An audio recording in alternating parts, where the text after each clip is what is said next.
නමස්කාර. අද අපි පදික මාරුවක් කියන්නේ මොකද්ද? පදික මාරුවක නීතිය කියන්නේ මොකද්ද කියන එක අඳුරගන්න යන්නේ. හරිද? දැන් අපි පදික මාරුවක් දැකපුවාම කරන්න ඕන මොකද්ද? පදික මාරුවට පිළිපැදිය යුතු නීතිය මොකද්ද කියන එක දැනගන්න යන්නේ. හරිද? දැන් අපි මෙහෙම මාර්ගයේ ගමන් කරනකොට දැන් ඉදිරියට අපි ඉදිරිය බලාගෙන යනවා. හරිද? යනකොට අපිට අනතුරුදායක සංඥාවකින් හරිද කහපාට පසුබිමේ අපිට පදික මාරුවක් කිරිබත් කැටේ හැඩයකට තියෙන කහපාට පසුබිමේ තියෙන මාර්ග සංඥාවෙන් පෙන්නනවා මේ අනතුරු හැඟවීමේ සංඥාවක් ඉදිරියෙන් පදික මාරුවක් ඇත කියලා. මේ තියෙන්නේ මේ බලන්න. මේකෙන් කියන්නේ මීටර් 50ක් 100ක් ඇතුළත පදික මාරුවක් ඇත කියන එක. හරිද? දැන් ඉදිරියේ පදික මාරුවක් තියෙනවා. දැන් අපි පදික මාරුව ඉදිරියට යනකොට අපි යන්න ඕනේ වේගය අඩු කරන්න ඕන. ඕක දැකපු ගමන් අපි වේගය අඩු කරනවා. වේගය අඩු කරනකොට මෙන්න මේ මැද කණ්ණාඩිය.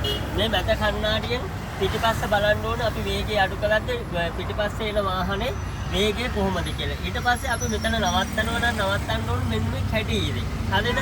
මේ පදික මාරුව උඩවත් කැටීර මතවත් නෙවෙයි නවත්තන්නේ. ඊට කලින් නවත්ත ගන්න ඕන. හරිද?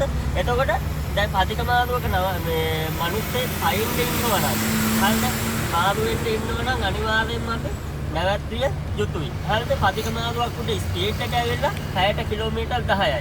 මොකක් හරි අනතුරක් සිද්ධ වුණොත් එහෙම ඒ නිසා තමයි මේ නීතියේ ස්වභාවය නිසා තමයි දේතුලා නිතරම වැරදි කඳු බවට පත් වෙන්නේ. ඒක නිසා පදික මාරුවක් දැක්කහම අපි පදික මාරුවක් තියෙනවා කියලා අපිට මාර්ගයේ මත කිරිබත් කැටේ හැඩයට සංඥාවක් දැන් අලුත් පාරවල් වල යොදලා තියෙනවා. හරිද? ඊට අමතරව මාර්ගයේ මේ ඉදිරියෙන් තියෙනවා කියලා යල්ලා අනතුරු වැංගවීමේ සංඥාවකින් මීටර් 50 100ක් ඇතුළත පදික මාරුවක් තියෙනවා කියලා අපිට සංඥාවක් දාලා තියෙනවා. හරිද?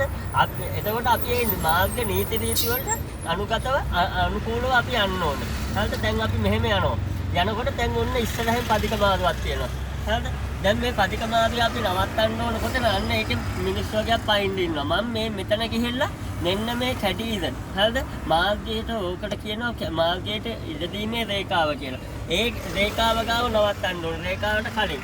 ඊට පස්සේ අපි පදිකයන් මාරු වෙනකොට කවදාවත් ෆෝන් කරන්න හොඳ නැහැ. හරිද? ෆෝන් එක නලාව ශබ්ද කරන්න එයාට ඉක්මනට යන්න කියලා. එයා මාරු වෙලා යනකල් අපි අපේ වියදුලා මිනිතව එතන මේ වාහනේ නවත්වාගෙන ඉන්න ඕනේ. දැන් මෙතන මේ ඉස්සරහ පදික මාරුව ගාව තව ෂයින් බෝඩ් එකක් තියෙනවා. ඒක නිල් පාට පසුබිමේ තියෙන ෂයින් එකක්. ඒකෙන් කියන්නේ මොකද්ද? මේ ස්ථානයේ